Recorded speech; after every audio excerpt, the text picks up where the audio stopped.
Hare Rama. Hare Krishna Krishna Krishna Hare Rama Ram Ram Hare Krishna Krishna Hare Rama Ram Ram Hare Krishna Krishna Hare Rama Ram Ram Hare Krishna Krishna Hare Rama Ram Ram Hare Krishna Krishna Hare Rama Ram Ram Hare Krishna Hare Rama Ram Hare Srila Prabhupada ki jai. Hare Krishna, we welcome all of you to this wonderful morning session of Tirupavai Mangalarti. This is program being conducted by Damodar Desh Yatra, Dubai, for more than 2 decades. So this entire program is for the month of Margashirsh month, between 15th December to January 15th. So during this month, we always go to various houses in the morning, do the Mangalarti and recite the Tirupavai and connect it to the Bhagavatam. After the COVID, it has become online as well as in person also. So once we started the online, we were able to give many varieties, like so many languages for different devotees. So like that, it is happening with the mercy of Guru and Krishna. So a Margashirsh Mas, as we see, it is always glorified in the Bhagavad Gita and the Bhagavatam too. Bhagavad Gita, Bhagavan says, Masanam Margashirushoham. See, that means the Lord is residing and it is most auspicious. And especially in this month, the morning Mangala prayers, especially Brahma Muhurta, is very, very important. It is a Brahma Muhurta for the entire Devi Devatas, because their celestial years are different from our years. So the Margashirsh is also glorified from the Srimad Bhagavatam, as we see here, 10th canto, 22nd chapter, wherein Sukadeva Goswami is telling Parikshit Maharaj, the Kumarikas and the Gopis of the Vrajabhumi Vrindavan joined together to observe a vrata which is called as Katyayani Vrat. So they approach Katyayani and they observe so many austerities and praying to her for the only purpose, and the only purpose is to get Krishna as their husband. So this mood is nicely brought up in the South India, Tamil Nadu, Shiviliputtur. It is one of the 108 Divadesams of Sri Sampradaya, and Sri Andal Nachiyar is one among the 12 Alvas. Her father, Periyalvar, is also one among the 12 Alvas. So she appeared in this place in the 6th or 7th centuries, and she has done so many wonderful renditions on the Tirupavai, 30 Pasurams. In addition to that, she has composed the Varanamayiram as well as the Nachiyar Tirumari, which is around 143 verses. All this put together brings in so much of devotion in the minds of common man and conditioned souls. So she is incarnation of Bhumi Devi Tayar. Periyalvar, residing in the Sriviliputtur, his only seva is to pluck flowers from his garden and make garlands for the temple Vatapatra Shai. So being involved into only Krishna Bhakti, and his chitta is always in Vishnu, he is also called as Vishnu Chitta. So he found her under the Tulsi Maharani plant, and the baby girl was so attractive and so much involved into the kirtan and other things. So she was brought up in the same way as Periyalvar was living. So in addition to that, her mood is always worshipping Lord Ranganatha and always glorifying Krishna throughout the village, so that everybody can get into the Krishna Bhakti. So when her father was making flower garlands, she used to wear and check it, whether it is all right. Father noticed it and he felt bad, and he made another garland, took it to the temple. There the Lord said, bring the same what was worn by Andal Nachiyar. So Andal Nachiyar, this is the reason is called as Chudikkodatha Chudakkodi. Then during the month of Margashira, she wakes up very early in the Brahma Muhurta. Not only she brings up everyone to this mood. She goes on waking up her friends, Kumarikas, and doing the Nagara Sankirtan, knocking the door of various houses, bringing them together. Tell them, let's all go to the river, take a bath, and go to the temple, which is none other than Nanda Baba's palace. And later on, she Andal Nachiar, as she was in deep love with Lord Ranganatha. Lord Ranganatha from Srirangam came to Srivilliputturu, got married to her. So her involvement in Krishna Bhakti has brought the same mood of Brajabhumi Vrindavan in Srivilliputturu. And after marriage, she entered in the Sanctum Sanctorum. And if you go and have the darshan in the Srivilliputturu, the deities' names are Shri Andal Nachiar and Sri Rangamanar. This way the glorifications goes on. Now we will be reciting the Taniyans. Is there anyone to recite Taniyan, or I will recite it? Hare Krishna. Nila Tungastu Nagari. Hare Krishna, Prabhuji. Yeah. Prabhuji, Uma Mataji said she will recite. Yeah, do it.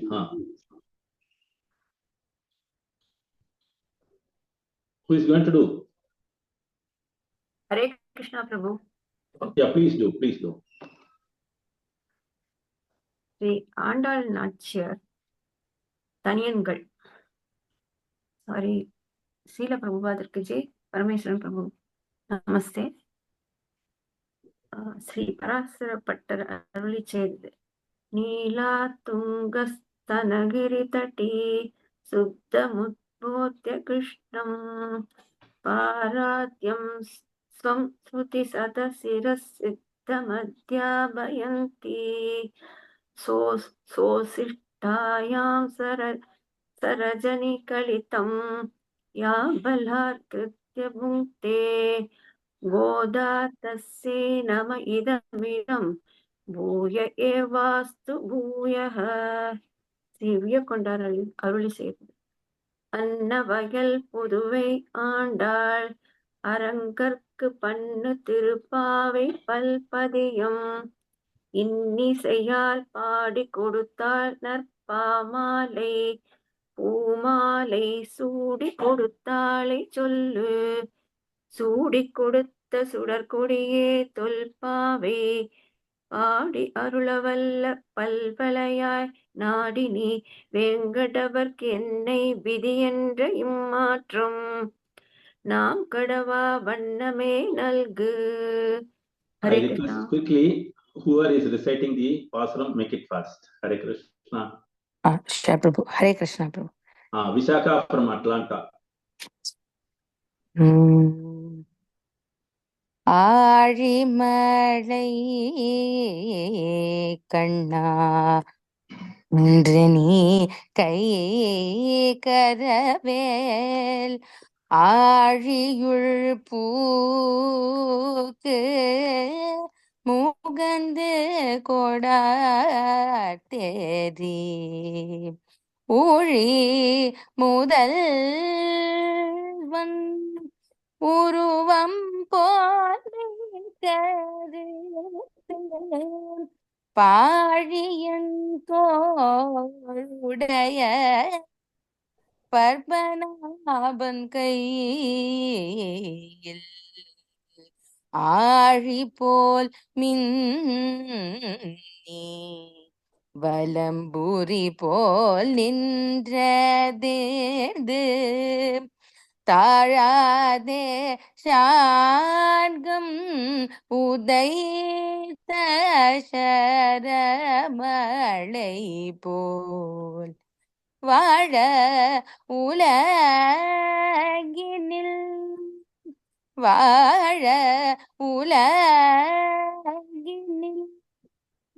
பெய்திடாகும் மார்கழி நீராட மகிழ்ந்தலோரம் பாவா. Hare Krishna. Hare Krishna, thank you, very nice. Now we are splitting into the rooms. I request all the speakers, UAE timings, it is Krishna Hare Krishna Krishna Hare Hare Hare Rama Rama Rama Hare Hare. భక్తులందరికీ స్వాగతం. ఓం అజ్ఞానతిమిరాంధస్య జ్ఞానాంజనశాలకయ చక్షురున్మిళితం ఏన తస్మై శ్రీ గురవే నమః. ఈరోజు మనం 4వ పాశురం అధ్యయనం చేయడానికి ప్రయత్నిద్దాం. ఈ 4వ పాశురంకు వెళ్లే ముందర క్లుప్తంగా మొదటి 3 పాశురాల్లో ఏం చెప్పుకున్నారో తెలుసుకుందాం. మనకి మొదటి పాశురంలో ఉపాసన దేశం ఆండాళ్ తల్లి ద్వారా తెలియబడితే, అంటే అది భగవంతుడితో శాశ్వత భాగస్వామ్యం సాన్నిధ్యం కొరకు వాళ్ళు ఈ పావై నోము చేస్తున్నారని, వాళ్ళకి అర్హత ఏముంది అంటే ఉత్కంఠమైన కోరిక, ఆ కోరికని తీర్చుకునే మార్గము, ధ్యేయము, సాధనము అన్నీ కూడా భగవంతుడే, శ్రీకృష్ణుడే అని శ్రీకృష్ణు యొక్క గుణగణాలని రూపురేఖలు కూడా ప్రస్తావించి శ్లాఘించడం జరిగింది.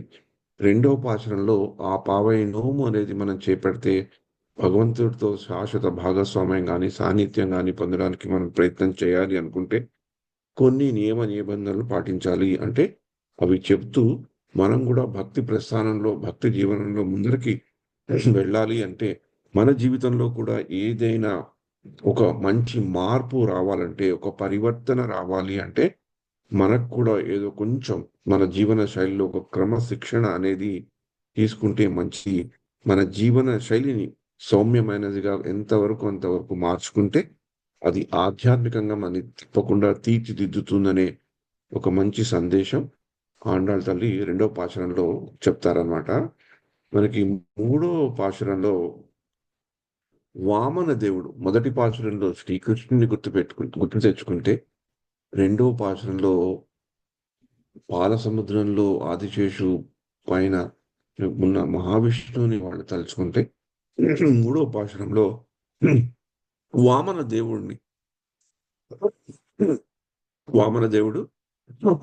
దేవుని యొక్క సేవా భావము, మరి శక్తివంతమైన అవతారాన్ని వాళ్ళు తలుచుకొని ఆనందించి శ్లాఘించడం జరుగుతుందన్నమాట. ఎందుకంటే భగవంతుని యొక్క కారుణ్య అనండి దయామయ స్వభావం యొక్క ప్రాముఖ్యత ఈ పాశురంలో మనకు కనబడుతుంది అనమాట. తర్వాత పవిత్ర నామస్మరణ యొక్క ప్రాముఖ్యత కనబడుతుంది. శిష్యుడి ఆధ్యాత్మిక పోషణలో ఆచార్యుల పాత్ర ఎటువంటిది అనేది కూడా ఈ 3వ పాశురంలో మనకి నిన్న తలుచుకున్నాం. సద్భావనతో చేసిన మంచి పనులు, ఇలాంటి నోములు, వ్రతాలు మనకే కాకుండా సామాజిక మరియు ఆర్థిక ప్రయోజనాలకు ఎలా ఉపయోగపడుతుందో కూడా మనం తెలుసుకున్నాం. అంటే ఈ యొక్క ఆండాళ్ తల్లి తిరుప్పావై రచన ఒక పోయిట్రీ, ఒక కావ్యం కాబట్టి, ఒక మధురమైన కావ్యం కాబట్టి ఆవిడ చెప్పవలసినవి కొన్ని ఉపమానాలతో, అలంకారాలతో సుశోభితమైన ఈ యొక్క తిరుప్పావైలో 3వ పాశురంలో మనకి మంచి కొన్ని ఉపమానాలు కనబడతాయి. గోవులు విస్తారంగా పాలివ్వడం అని చూసుకుంటే, బాహ్యతరంగా చూసుకుంటే ఆవులు పాలు ఇవ్వాలి అని కోరుకోవడం అనుకుంటే, సంక్షేమకరమైన కర్మల ద్వారా సమాజానికి విస్తారమైన ప్రయోజనాలు ఎలా ఉంటాయి అని చెప్పుకోవడం అన్నమాట. అది గోవులు విస్తారంగా పాలివ్వడం అంటే. 3 సార్లు వర్షాలు అనే ప్రస్తావన వచ్చింది. ఈ వర్షాల ప్రస్తావన ఈ పాశురంలో, ఇవాళ ఉండే పాశురంలో కూడా మనం చూస్తాం. అంటే భగవంతుని కృప పుణ్యకాలంలో పుష్కలంగా ప్రవహిస్తుందని సూచిస్తుంది అనమాట. అలా ఉండాలి అని ఆండాళ్ తల్లి కోరుకుంటోంది. ఎందుకంటే వాళ్ళు చేసేది కూడా పుణ్య కార్యక్రమము, పుణ్య కాలంలో పుణ్య పురుషుల చేత చేయబడేది కాబట్టి భగవంతుని కృప తప్పకుండా వస్తుందనే వాళ్ళకి దృఢ సంకల్పం ఉంది. అది 3 సార్లు వర్షాలు అందుకనే కురమని చెప్తున్నారు అన్నట్టు. చేపలకు అయిన ఉపమానం అంటే భక్తి ప్రవాహంలో తడిసి తేలిన భక్తులు ఎలా ఆనందిస్తారో, ఎలాగైతే చేప నీళ్లలో ఉన్నప్పుడు ఎంత ఆనందంగా ఉంటుందో, అలాగే భక్తి ప్రవాహంలో తడిసి తేలిన భక్తులు అలాంటి ఆనందాన్ని అనుభవిస్తారని సూచిస్తుంది. తర్వాత తేనె తీగల నిద్ర కూడా ఆవిడ ఉపమానంగా ఉపయోగించుకున్నారు. అంటే ఆధ్యాత్మిక శ్రద్ధతో ఉన్నప్పుడు తేనెటీగ ఎలాగైతే పూల దగ్గరికి వెళ్ళి మంచి తేనెని ఆస్వాదించి త్రాగి హాయిగా తృప్తి చెందాక హాయిగా ఎలా తిరుగుతుందో, అలాగా ఆధ్యాత్మిక శ్రద్ధతో ఉన్నప్పుడు మన మనసు ప్రశాంతంగా అవుతుంది. అప్పుడే మనకి కూడా ఒక సహజమైన భగవంతుడి ఆలోచనలతో మునిగి తేలే ఒక సమాధి స్థితి వస్తుంది. మనకి అది రాకపోవచ్చు, మనం అనుభవించలేకపోవచ్చు, మీలో కొందరికి ఆ అనుభూతి ఉండవచ్చు. కానీ సర్వసాధారణంగా ఇది మహా ఋషులు, పెద్ద భక్తులుకి వచ్చే పరిస్థితి అని ఈ విధంగా మనకి 3 పాశురాల్లో ఆండాళ్ళ తల్లి ఇంతవరకు చెప్పడం జరిగింది. ఇవాళ మనం 4వ పాశురంలోకి అడుగు పెడదాం. ஆழிமலை கண்ணா ஒன்று நீ கைகரவேல் ஆழியுள் புக்கு முகுந்தன் கொள்வார் தேவி ஊழி முதல்வனுரம்போன் மைகரத்து பாரியன் தோருடை பார்ப்பனாவன் கையில் ஆழி போர் மின்னி வரம்புரி போர் நின்றதறிந்து தாராதே சாங்க முதைத்த செர்மரை போல் வாழவர்களில் பெய்திடாய் நாங்களும் மார்கள் நீராட మగ్నిందేలోరంబావాయ్. హరే కృష్ణ. పర్జన్య దేవ పాలింపరావా అంటే పర్జనుడు వానదేవుణ్ణి పాలింపరావా అని చెప్తున్నారన్నమాట. సంద్రముపై వాలి సలిలములు త్రావా ఆది దేవుని ఓలే అతసి దేహుడవై ఆకాశము పైకెక్కి గర్జించుమా అంటే పర్జన్య దేవుణ్ణి రావడమే కాదు, దానికి ఏదో చెప్తున్నారు వీళ్ళు. సుందర బాహు అరవిందనాభు హస్తాన చక్రము వలె మెరిసి శంఖము వలె ఉరిమి శాంగ నిర్యుక్త శరపరంగా లోకమును హర్షింప వర్షింపు కుర్యుమా మార్గశీర్ష స్నానము చేసి తరించదము జగతికే మంగళము కూర్చు మన శ్రీవ్రతము. అంటే మేము మార్గశీర్ష స్నానం చెయ్యాలి, ఆ చేయడానికి మాకు వాన కావాలి, ఆ వాన కావాలి కనుక ఓ పర్జన్యదేవ పాలింపరావా అని వచ్చి చెయ్యని చెప్తున్నారు. ఈ యొక్క పాశనం ఆండాళ్ తల్లి అధిక సంపదను తెచ్చే వర్షాన్ని, అంటే అధిక సంపద అంటే భౌతికంగాను ఆధ్యాత్మికంగాను తెచ్చే వర్షానికి ప్రార్థిస్తూ వర్షం ద్వారా శ్రీకృష్ణుడి సేవను ఎలా సులభతరం చేసుకోవాలి అని చెప్తోంది, అలా కోరుకుంటోంది. అంటే వర్షాలు వస్తే వాళ్ళు మార్గశీర్ష స్నానం చేస్తే ఆ వర్షాలు వాళ్ళ ధన సమృద్ధి అయితే వాళ్ళు కృష్ణుడి సేవ ఎలా సులభతరం చేసుకోగలుగుతారని ఇక్కడ చెప్పబడుతుంది అన్నమాట. ఈ పాశురంలో ఒక యువతికి ఉండవలసిన ఉత్సాహంతో పాటు ఒక వింతైన ప్రార్థన మనకి కనబడుతుంది అనమాట. అది మిగతా పాశురాల్లో అంత కనబడకపోవచ్చు, ఈ పాశురంలో అది కనబడుతుంది. ఈ పాశురంలో ఆండాళ్ తన అవసరాల గురించి స్పష్టమైన మరియు దృఢమైన స్వరాన్ని ప్రదర్శించడంతో పాటు ఆవిడకి ఏం కావాలో వివరంగా మరియు వివరంగాను నిర్దిష్టంగాను అంటే అసర్టివ్ గాను ప్రిస్క్రిప్టివ్ గాను చెప్పడం మనం చూడగలుగుతాం. సాధారణంగా మనం ప్రార్థన అనేది చేసుకున్నప్పుడు నేనేదో ప్రార్థిస్తున్నాను అనుకోండి, నేను ఒక స్టూడెంట్ అనుకోండి, ఒక విద్యార్థిని అనుకోండి, ఓ దేవా నాకు ఫస్ట్ క్లాస్ రావాలి, అంత కాకపోతే ఫస్ట్ క్లాస్ కాకుండా కూడా నాకు 90% మార్కులు రావాలి, నేను పాస్ అవ్వాలి, 2వ ర్యాంక్లో 3వ ర్యాంక్లో ఉండాలి, అలాంటి కొన్ని కోరికలు ఉంటాయి. ఆ కోరిక ప్రార్థన ఎంతవరకు ఉంటుందో.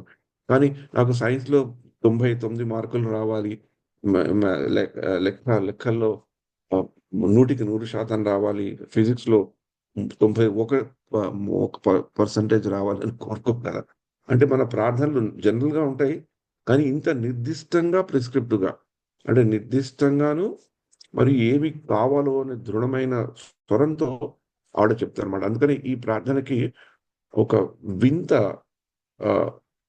వింతైన ఒక అందం, సౌందర్యం ఆండాళ్ తల్లి చూపెట్టారంటే ఒక భక్తురాలు భక్తిలో పరాకాష్ఠ చెందినప్పుడు వాళ్ళు భగవంతుడితో ఒకప్పుడు భగవంతుడినే ఆర్డర్ చేసేటట్లు, భగవంతుడికి ఇది చేయాలి, ఇలా చేయాలి, ఇలా చేయాలని చెప్పేటట్లు ఆ పరిస్థితికి వాళ్ళు వచ్చేస్తారు, ఆ భావనలో వచ్చేస్తారు. అందుకేనేమో ఈ పాశురం ఇంత ప్రత్యేకంగా యూనిక్ గా ఉండడం వల్లనేమో ఈ పాశురం యొక్క అనువాదాల్లో మనకి అనేక ఆచార్యుల అనువాదాలు మనం చూసుకుంటే కొన్ని తేడాలు విభేదాలు కనబడతాయి. కొంతమంది ఈ పాశురాన్ని ఒక విధంగా చూస్తే కొంతమంది ఇంకొక విధంగా కూడా చూడడం జరిగింది. ఎందుకంటే ఈ యొక్క వింత పోకడ ప్రార్థనలో ఇంత నిర్దిష్టంగా ఇంత దృఢమైన స్వరంతో చెప్పడం అనేది కొంచెం అరుదుగా చూస్తాం మనం. అందుకని దీనిని ఈ యొక్క వైవిధ్యాన్ని ఈ యొక్క నిర్దిష్టంగా చెప్పబడే ప్రార్థన యొక్క సౌందర్యాన్ని కూడా మనం చూడగలిగితే ఈ భాషలని అలాగ మనం గుర్తుపెట్టుకోవచ్చు. అందుకని నేను 2 ఆచార్యులు చెప్పిన కొంచెం వైవిధ్యంగా ఉండే ఈ యొక్క భాషల యొక్క అర్థాన్ని నెమ్మదిగా చదువుతాను, వినండి. ఓ మహాప్రభు, సముద్రంలాగా పరమశక్తి మంతుడవు. అంటే డైరెక్ట్ గా భగవంతుడినే కొలుస్తారు. ఎందుకంటే భగవద్భక్తులు ఏది చేయాలన్నా డైరెక్ట్ గా భగవంతుడి దగ్గరికి వస్తారు. నీ చేత వర్షం కురుస్తుంది. మా సంకల్పాన్ని విను, మా ప్రణాళికను ఆశీర్వదించు. అంటే వాళ్ళే ప్రణాళికలు వేసేసుకున్నారు, వాళ్ళే ఆశీర్వదించమని చెప్తున్నారు. భగవంతుని ప్రణాళిక వేయమని చెప్పట్లేదు. ప్రాచీన సాంప్రదాయాలను పాటిస్తూ పూలమాలలతో అందంగా అలంకరించి నదిలో స్నానం చేసి తపస్సు చేస్తున్నాం. ఇక్కడ ఇంకొక వైవిధ్యం ఏంటంటే, మనకి మొదటి 2 పాశురాల్లోనే విధులు ఏది చేయాలో ఏది చేయకూడదో చెప్పినప్పుడు మేము పూలని ధరించము అని చెప్పిన, ఇక్కడ వచ్చేసరికి ఆచార్యులు ఈ శ్లోకాన్ని వాళ్ళు బాగా మననం చేస్తుంటే వాళ్ళు సాంప్రదాయాన్ని పాటిస్తున్నాం, పూలమాలలతో వచ్చేవని చెప్తున్నారు. ఇదే ఒక వైవిధ్యం ఈ యొక్క పాశురంలో ఆచార్యులు చెప్పడం. నదిలో స్నానం చేసి తపస్సు చేస్తున్నాం. నీ గర్వించదగిన కార్యాలు, నువ్వు గర్వించదగిన కార్యాలు, నీ తల్లి అయిన యశోదాదేవి పట్ల నీ ప్రేమ గల వ్యవహారం గురించి మేము నీ మహిమలను స్తుతిస్తూ పాడుతున్నాం. అంటే ఇక్కడ వాళ్ళకి ఆల్రెడీ భగవంతుడితో ఒక వ్యక్తిగతమైన ఒక అనిరుచమైన నియర్నెస్, బంధుత్వం ఉంది అన్నట్లు వాళ్ళు చెప్తున్నారు అనమాట. మా పాటలతో కురిసే వర్షం చాలు, జలకుహార్లు నిండిపోయి అందమైన కప్పలు ఆడుకునేంతగా నీరు పరవళ్ళు తొక్కి వృద్ధి చేకూర్చే వరకే చాలు. అహో వర్షదాత ప్రభువా, ఈ వరాన్ని మాకు ప్రసాదించు. వర్షదాత ప్రభువా అంటే మనం వరుణదేవుడు అనుకోవచ్చు, డైరెక్ట్ గా శ్రీకృష్ణ భగవానుడే అనుకోవచ్చు. ఇక్కడ ఈ భాషలో ఇంకొక వైవిధ్యంగా మనకి కనపడేదంటే, జలకుహారాలు నిండిపోయి అందమైన కప్పల్లాగా. ఇక్కడ కప్పలని అందంగా ఉండడం, కప్పలు చేసే శబ్దం చాలా మధురంగా ఉండడం అనేది చాలా రేరు. కానీ ఆండాళ్ళ తల్లి తన కవితా సౌందర్యంలో ఇది చూపెట్టింది. అలాగే ఇంకొక ఆచార్యులు ఇదే పాశురాన్ని చెప్పినప్పుడు, ఓ పర్జన్య అంటే వర్ష దేవుడు, వర్షానికి అధిష్టమైన దేవత అయిన మహోన్నత దివ్యాత్మ, నీవు పరిగణించే సత్కారంకి ఉపశమనం రానియకు. అంటే నువ్వు చేసే పని చేస్తూనే పో. మహాద్భుతమైన సముద్రం మధ్యలోకి ప్రవేశించి ఏం చేయాలి? వర్షదేవుడు కేవలం వర్షాన్ని ఇవ్వడమే కాదు, వాళ్ళకి ప్రిస్క్రిప్టివ్ అండ్ వెరీ డీటెయిల్డ్ గా చెప్పే ప్రార్థన. అందుకని దీనికి వైవిధ్యం ఉందని ముందరే చెప్పాను నేను. మహాద్భుతమైన సముద్రంలో మధ్యలోకి ప్రవేశించి దాని సమస్త జలాలను చుట్టుముట్టి హృదయపూర్వకంగా పానం చేసి గర్జనతో పైకెగసి విశాల ఆకాశంలో వ్యాపించు. విశ్వానికి మూల కారకుడైన శ్రీమన్ నారాయణుని దివ్యమూర్తిని తలపించే నీ నల్లటి మేఘకృత్తో మేమే కించు. అంటే మమేకించు అంటే అలా చూపెట్టు మాకు. అంటే నువ్వు సముద్రంలో దూరి సముద్రంలో జలాలని తాగేసి హృదయ గర్జన చేస్తూ పైకొచ్చి ఆ విశ్వానికి మూల కారణమైన శ్రీమన్ నారాయణ దివ్యమూర్తిని తలపించే నీ నల్లటి మేఘాకృత్యం మమేకించు అని చెప్తున్నారు. చాలా వింతైన ఇది డిస్క్రిప్షన్. పద్మనాభుడిని తలుచుకుంటున్నారు అక్కడ. కృష్ణుడు, విష్ణువు, వామనుడు తర్వాత పద్మనాభుడు వచ్చాడు. పద్మనాభుడు అయిన విశాలమైన ప్రభువు తన బాహువులతో ధరించు సుదర్శన చక్రం వలె నీ మెరుపులను విరజము. ఆయన ఎడమ చేతిలో శంఖనాదం వలె నీ ఉరుములతో లోకాలను అచ్చెరువులో ఉంచు. ఆయన శారంగ ధనస్సు నుండి వర్షించు బాణముల వలె నీ జలాధారాలను విస్తృతంగా విసురు. అటువంటి అపారమైన నిరంతర వర్షాల కారణంగా జగత్తంతా తృప్తి చెందగా మేము మార్గశిర మాసంలో స్నానించి ఆనందించము. వాళ్ళు చేయవలసింది ఏంటి? ఆ వర్షం కురిస్తే, ఆ వర్షం వల్ల మంచినీరు వస్తే ఆ నీళ్ళల్లో వాళ్ళు ఆ మార్గశీర్ష మాసం యొక్క స్నానం చేస్తారు. అది చిన్నది చెప్పడానికి ఈవిడ అంత నిర్దిష్టంగా, అంత వివరంగా భగవంతుణ్ణి ప్రార్థిస్తూ భగవంతుడు ఆ ఆ వరుణ దేవుడైనా, ఆ భగవంతుడైనా ఏం చెయ్యాలి? ఎలా చెయ్యాలి? వాళ్ళు ఎలా అనుకుంటున్నారో అవన్నీ కూడా క్లియర్‌గా చెప్పి ఈయన పాశురం గాబట్టి, ఈ యొక్క పాశురాన్ని తలుచుకున్నప్పుడు ఆచార్యులు దీనికొక వింతైన ప్రకృతి, ఈ యొక్క కవిత సౌందర్యానికి చాలా ప్రాధాన్యత ఉందని, వాళ్ళు దీన్ని ఆస్వాదించి మళ్ళీ మళ్ళీ చెప్పుకుంటారు. ఈ పాశురం యొక్క విశేషత. లేకపోతే బాహ్యతరంగా చూడాలి అనుకుంటే, కేవలం ఆండాళ్ళ తల్లి ఆ పర్జన్య దేవుడి దగ్గరికెళ్ళి, ఆ వరుణ దేవుడి దగ్గరికెళ్ళి, "మాకు వర్షం కురిపించు. మేము స్నానం చేయాలి. మంచినీరు మాకు కావాలి. వర్షం వల్ల మాకు పాడి పంట సమృద్ధిగా ఉంటాయని" చెప్తే చాలు. కానీ అది చెప్పకుండా ఆవిడ ఇంత బిల్డప్ ఇచ్చారనమాట ఆండాళ్ళ తల్లి. అంటే ఇక్కడ వర్షం యొక్క ప్రాధాన్యత ఏంటి? అంటే మనం ఉపమానాలతో కూడిన అలంకార సుశోభితమైన పాశురం గనక వర్షం యొక్క ప్రాధాన్యత ఏంటి అని మనం చూసుకుంటే, ఆండాళ్ శ్రీకృష్ణుని సముద్రంతో పోలుస్తుంది. ఆయన శక్తిని వర్ణిస్తుంది. ఎందుకంటే సముద్రం చాలా శక్తివంతంగా ఉంటుంది. వర్షం భౌతిక అవసరమే కాకుండా ఆత్మకి కృప మరియు దయకు ప్రతీకగా ఉంటుంది. అంటే ఈ యొక్క వర్షం వల్ల వచ్చే పరిణామాలు మనకి తృప్తినిస్తాయి. అది ఒక వర్షం, ఒక దైవ కృపగా కింద గూడా ఒక ప్రతీక. అందుకని ఏ దేశాల్లో అయితే వర్షాలు ఎక్కువ పడవో, అంటే ఇక్కడ మనం దుబాయ్‌లో ఉన్నాం గనక, ఈ మిడిల్ ఈస్ట్ ప్రాంతంలో ఉన్నాం గనక, ఇక్కడ మామూలుగా సహజ స్థితిలో వర్షాలు ఎక్కువ పడవు. ఇండియాలోలా కాకుండా. అందుకని ఇక్కడ వాళ్ళకొక పేరు చెప్తారు. దాన్ని మెర్సీ అంటారనమాట. ఎలాగైతే మనం భగవంతుడికి భోగం అర్పించి, భగవంతుడు అది స్వీకరించాక తిన్నప్పుడు ప్రసాదం అని ఎలా చెప్తామో, ప్రసాదం అంటే మెర్సీ, దయ గదా! అలాగే వర్షం అనేది కలిగినప్పుడు అది మెర్సీ అంటారనమాట. ఎందుకంటే వర్షం ఎక్కువ గనక ఇక్కడ వర్షాలొచ్చినప్పుడు ఒక ఆత్మిక కృప మరియు దయకు వర్షం ఒక ప్రతీకగా నిలిచింది. అలాగే ఆ రోజుల్లో రేపల్లెలో అనండి గాని, శ్రీవెల్లిపుత్తూరులో గాని, ఇక్కడ సాంస్కృతిక పరంగా గాని, సామాజిక పరంగా గాని ఉన్నవాళ్ళందరూ హ్మ్. పాడి పంట మీదే వాళ్ళ జీవితాలు ఆధారపడి ఉంటాయి గనక, వర్షం అనేది వాళ్ళ జీవితాల్లో చాలా చాలా ముఖ్యమైన ప్రకృతి యొక్క రూపం అన్నమాట. తర్వాత తపస్సు. వాళ్ళేం చేస్తున్నారు? మేము ఈ ఈ స్నానమాడిచి తపస్సు, ఈ వ్రతము, నోముకి చేయాలి. అంటే ఈ తపస్సు, నోము చేసినప్పుడు నోము ఒక తపస్సు లాంటిది. దాని యొక్క ప్రాముఖ్యతని ఆండాళ్ళ తల్లి వివరిస్తుంది. ఎలా అలంకరణ, నదిలో స్నానం చేయడం, సాంప్రదాయాల ప్రకారంగా జరిగించడం, ఏది చేయాలో, ఏది చేయకూడదో గుర్తు తెచ్చుకోవడం.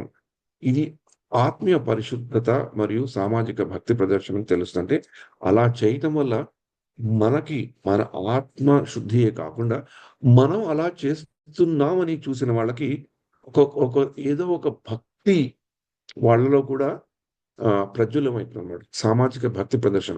అందుకని ఒకప్పుడు కొందరంటారు, "మీరు కంటిమాల ఎందుకు వేసుకెళ్తున్నారు? తిలక్ ఎందుకు వేసుకెళ్తున్నారు? ఇలా బట్టలు ఎందుకు కట్టుకుంటున్నారని."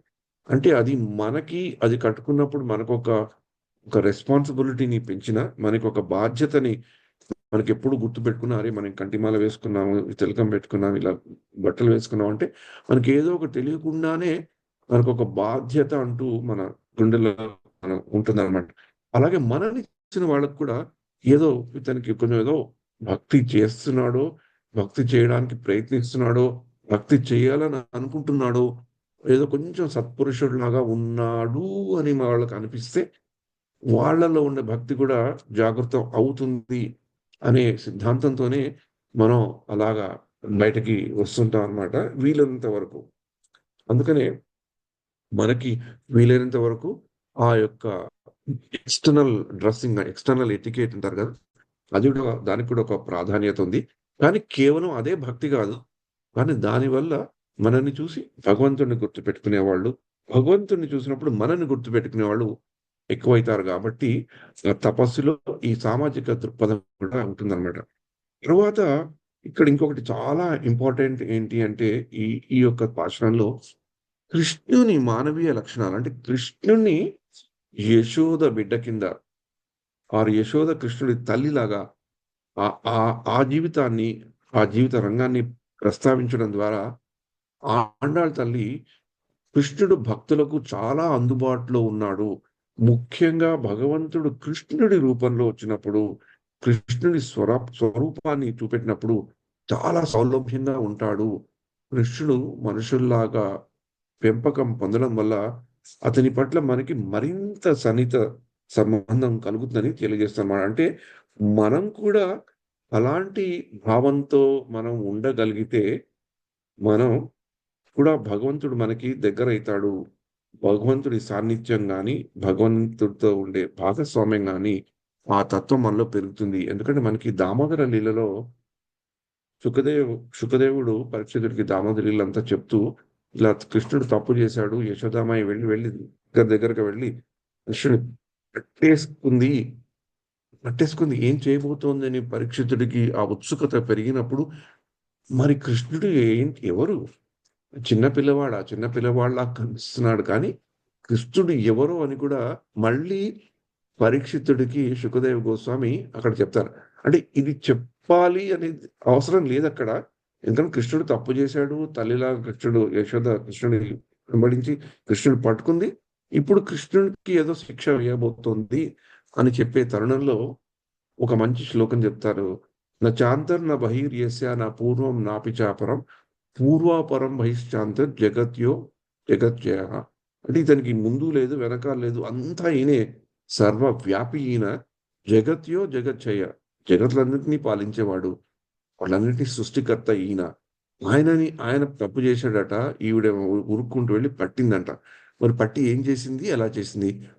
కట్టేసింది. కానీ ఎలా కట్టగలిగింది?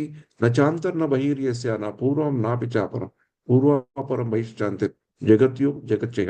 అలాంటి అతను ఎట్లా కట్టేసింది అంటే తమ్మత్ ఆత్మజం అవ్యక్తం ప్రత్యలింగం అదోక్షజం గోపికో ఉల్కలే ధామ్న భవంత ప్రాకృత్యత. తమ్మత్ ఆత్మజం అవ్యక్తం.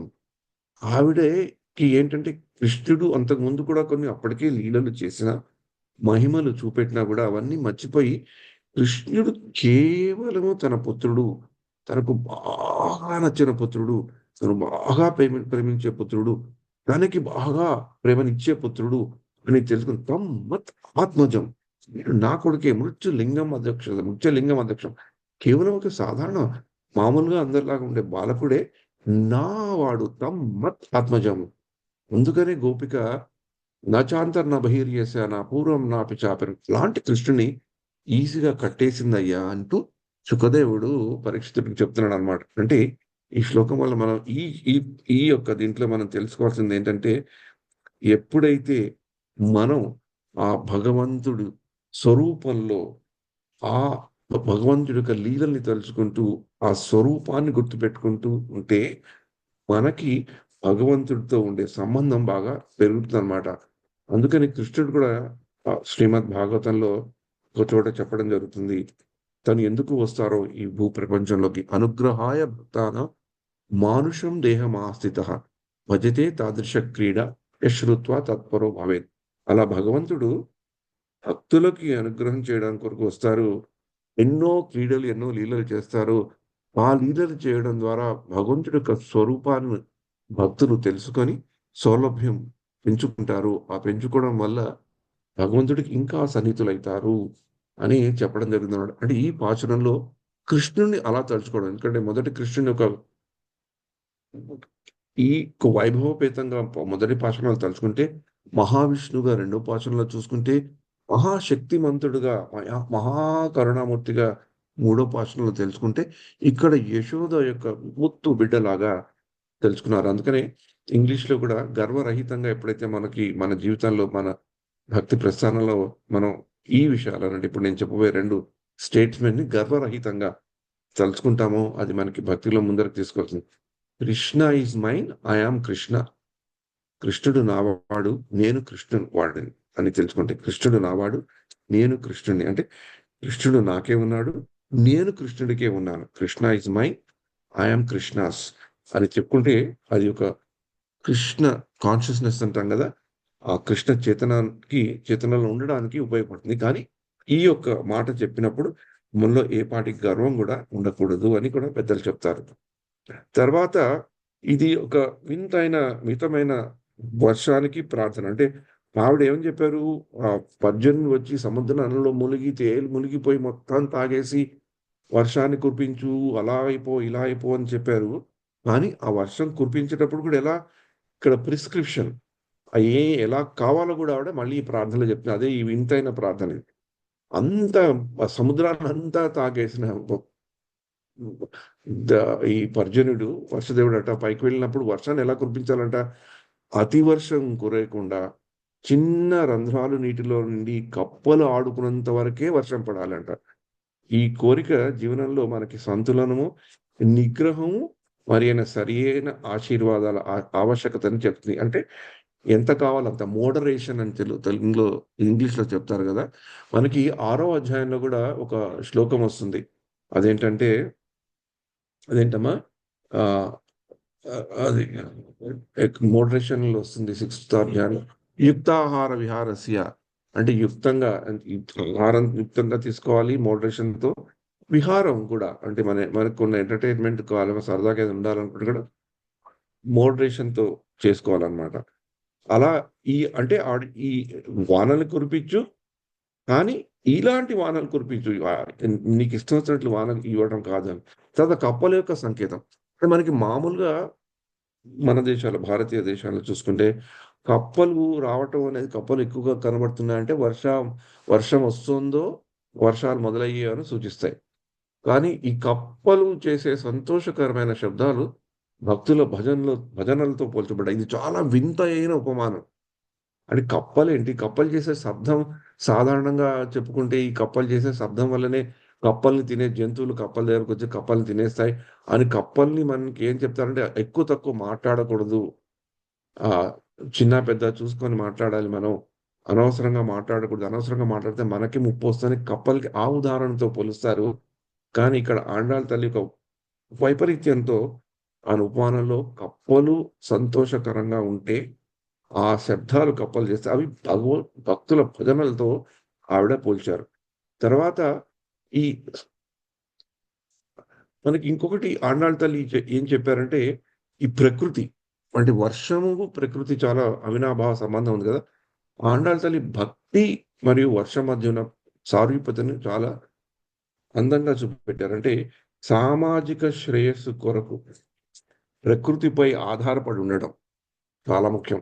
ఎలాగైతే ఆవిడ కూడా తన యొక్క నోముని చేయాలి అంటే, మార్గశీర్ష మాసం స్నానం చేయాలి అంటే పవిత్రమైన ఫ్రెష్ వాటర్ కావాలి కనుక ఆ పర్జన్య దేవుడి మీద ఆధారపడుతున్నారో, అలాగే సామాజిక శ్రేయస్సు ప్రకృతిపై ఆధారపడి ఉండడం దైవానుగ్రహం వాటిని కలిగించగలదనే భావనని మనం పెంచుకోవాలి.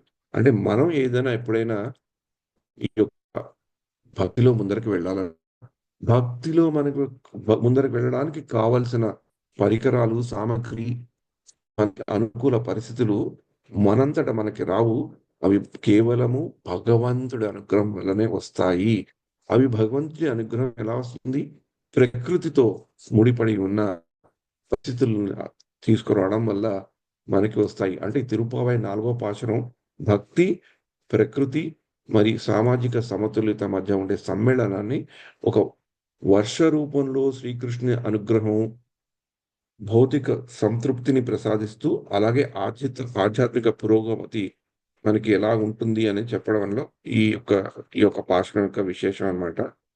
అయితే ఈ పాశురాన్ని ఇంకొక దృష్టికోణంతో కూడా చెప్తారు. ఈ పాశురం ఎంతైంది? ఈ పాశురాన్ని ఒక ఆచార్య పాశురం కింద కూడా చెప్తారు. ఎందుకంటే మేఘాలని ఒక ఆచార్యులతో పోల్చడం అయితే, ఆ మేఘాలు మనకి వర్షాన్ని ఎలా ఇస్తాయి అంటే సముద్రంలోంచి ఉప్పు నీరు త్రాగి వాటిని జీర్ణం చేసుకొని మనకి మంచినీరు ఎలా ఇస్తాయో, ఆ ఆచార్యులు కూడా మన యొక్క కోరికలు, మన యొక్క అవసరాలు తెలుసుకొని మనం వాళ్ళని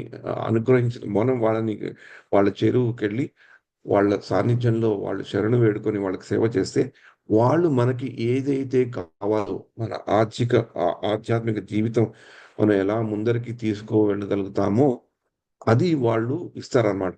వాళ్ళకి అది ఎంత కష్టమైనా, వాళ్ళకి ఎంత ఇచ్చినా తృప్తి అది లేకపోయినా, మనకి ఏది కావాలో అదే ఇస్తారు. అందుకనే ఆచార్యులు ఇప్పుడు ఇద్దరు, ముగ్గురు వెళ్ళారనుకోండి, వాళ్ళు వాళ్ళకి ఏం కావాలో వాళ్ళు తెలుసుకొని, వాళ్ళు అదే మాటలతో వాళ్ళకుండే ఫ్రీక్వెన్సీతోనే ఇస్తారు. ఇప్పుడు మనం కూడా ఇస్కాన్‌లో చూస్తుంటాం. ఎవరైనా పెద్ద పెద్ద ఆచార్యులు వచ్చినప్పుడు వాళ్ళ దగ్గరికి చాలా మంది వస్తుంటారు. ఎప్పుడైనా మీకు అవకాశం ఉంటే పక్కన కొంచెం జరిగి ఒక్కొక్కళ్ళని ఎలా వాళ్ళు చేస్తున్నారని చూస్తే చాలా వింతగా ఉంటుంది. కొందరొచ్చినప్పుడు వాళ్ళతో మామూలుగా వాళ్ళు భౌతిక విషయాలే మాట్లాడుతుంటారు. ఎలా ఉన్నారు? మీరెలా ఉద్యోగం చేస్తున్నారు? మీ బిజినెస్ బాగుందా? పిల్లలు బాగున్నారా? పిల్లలు ఎక్కడున్నారా? అలా అవే అడుగుతారు ఏమిటో. కానీ కొంతమందొచ్చినప్పుడు నీ సాధన ఎలాగుంది? నీ సర్వీస్ ఏం చేస్తున్నావు? నువ్వు ఇది సరిగ్గా చేయట్లేదు. ఇలా సరిగ్గా చెయ్యాలి అనే చెప్తారు.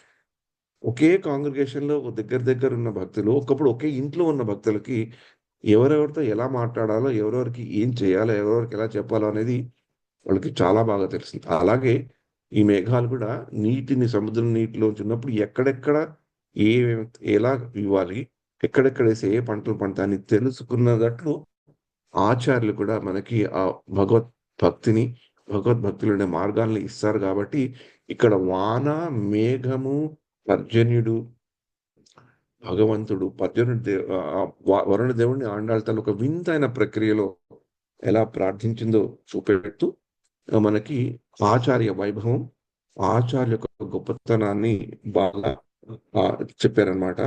అందుకని ఈ ఈ ఈ సందర్భంలో మనం ఈ ఈ యొక్క పాశురాన్ని 5 నిమిషాలు ఉంది కాబట్టి ఒక తాత్విక దృష్టికోణంతో కూడా చూస్తే వర్షాలను, సముద్రాలను నియంత్రించేవాడుగా భగవంతుడిని ప్రార్థిస్తుంది. అంటే ఈ శ్లోకం సృష్టిలో సహజ వనరులు, జీవనాధారాలు అన్నీ దైవానుగ్రహంతోనే ముడిపడి ఉన్నాయన్న సంగతిని ఆండాళ్ తల్లి నిర్దిష్టంగా పర్జన్య దేవుడిని భయపెట్టేలాగా చెప్పినా కూడా దైవానుగ్రహంతోనే ఈ సహజ వనరులు మనకి వస్తాయి.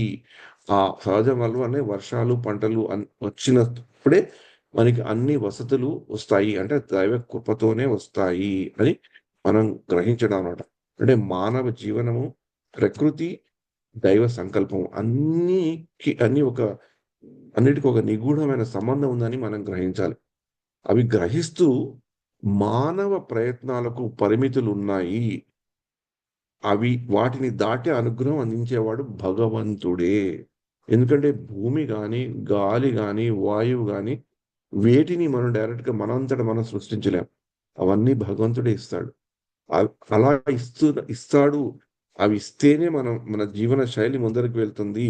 మన ప్రయత్నాలకు పరిమితులున్నాయి అని ఎప్పుడైతే మనం తలుచుకుంటామో, అప్పుడు మనలో ఉండే అహంకారం తగ్గి, మనకి భగవంతుడి మీద శరణాగతి ప్రతి ఆ శరణాగతి యొక్క భావన పెరుగుతుంది. ఎప్పుడైతే అది పెరిగిందో, అప్పుడే మనకి ఆచార్య కృప వస్తుంది. అంటే మనకి ఆచార్యుల యొక్క కృప రావాలి అనుకున్నా కూడా మనం ఆ భగవంతుడి యొక్క ఆ ప్రవృత్తి, ఆ భగవంతుడి యొక్క శక్తిని మనం చూసుకోవాలంటే ఇవి మనకి అదుపులో లేని అంశాలు. నీరు, భూమి, వాయువు అని ఎప్పుడైతే మనం ఎంత బాగా తెలుసుకుంటామో అంత బాగా మనలో అహంకారం తగ్గి మనకి అనుసంధానం అనేది పెరుగుతుంది. అప్పుడు అది మనకొక మార్గనిర్దేశం అవుతుంది. అప్పుడు భగవంతుని శరణు వేడాలనే ఆలోచన మనకొస్తుందని ఆండాళ్ తల్లి ఇన్ని ఉపమానాలతో ఆ పర్జన్య దేవుడితో సంభాషణ చెప్తున్నట్లు మాట్లాడుతూ, నాకు ఇది కావాలి, ఇది కావాలి, ఇది కావాలి అని చెప్పి, మాకిది స్నానం చేయడానికి కావాలి అని అంతంలో చెప్పి, మనకి ఇన్ని విషయాలు చెప్పారన్నమాట. అందుకని ఈ యొక్క దీంట్లో ఇందాక చెప్పినప్పుడు ఇది ఆచార్యులకు సంబంధించిన శ్లోకం కింద ఒక వింతైన ప్రార్థన ప్రక్రియ కింద కూడా మనకి చెప్తారనమాట. అందుకని ఈ పాశురాన్ని 4వ పాశురాన్ని మనం తలుచుకున్నప్పుడు ఆండాళ్ తల్లి పర్జన్య దేవుడితో ఎలా సంభాషించింది, తనకి కావాల్సింది ఎలా క్లియర్గా చెప్పగలిగింది. తన మనం మానవులకు ఉండే పరిధులేమిటి, పరిమితులేమిటి అని తెలుసుకొని భగవంతుడు ఇచ్చే వనరుల మీద మనం ఎలా భగవంతుడి కృప గుర్తించాలి. అలా గుర్తించి వాటిని ఆ వనరులని మనం ఒక బాధ్యతారహితంగా బాధ్యతారహితంగా కాకుండా బాధ్యతతో మనం వాటిని ఉపయోగించుకుంటే అవి మన భక్తి మార్గంలో మనం ఎలా ముందుకి సాగనంపుతాయనేది మనం బాగా తెలుసుకోవాలి. అంటే మామూలుగా భక్తినంతా పక్కన పెట్టి కేవలము ఇదొక లిటరేచర్, ఒక సాహిత్యం కింద కూడా చూసి ఈ యొక్క పాశురాన్ని తెలుసుకున్న వాళ్ళు కూడా ఈ పాశురాల్లో ఎక్కడో సస్టైనబిలిటీ ప్రిన్సిపల్ ఉంది. ఆండాళ్ళ తల్లి ఇప్పుడు మన ఈ రోజుల్లో చెప్తారు కదా, ఈ ప్రకృతి వనరులను మనం ఎలా రక్షించుకోవాలి, ప్రకృతి వనరులు మనం ఎలా ఉపయోగించుకోవాలి అంటే ఈ పాశురం ఆ యొక్క దృష్టికోణం కూడా భక్తిని పూర్తిగా పక్కన పెట్టి మామూలుగా సామాజిక దృష్టికోణంతో కూడా చూసిన ఈ పాశురంలో ఎన్నో నిగూఢమైన సత్యాలు, ఎన్నో మంచి విషయాలు, మన ప్రకృతిని సరిగ్గా రక్షించుకునే సాంప్రదాయం, రక్షించుకోవాలి అనే స్ఫూర్తి కూడా ఈ యొక్క పాశురంలో మనకి కనబడుతున్నాడు. కేవలం భక్తే కాకుండా తాత్విక దర్శనం, సామాజిక నిదర్శనం కూడా మనకి ఈ పాశురంలో కనబడుతూ ఒక ఆచార్య యొక్క వైభవం ఈ పాశురంలో మనకి కనబడుతుంది అనమాట. అందుకని ఒక్కసారి మళ్ళీ అదే ఈ యొక్క ముఖ్య అంశాన్ని తలుచుకుంటూ ఈ పాశురాన్ని ఒకసారి మళ్ళీ మనం పడుకుందాం.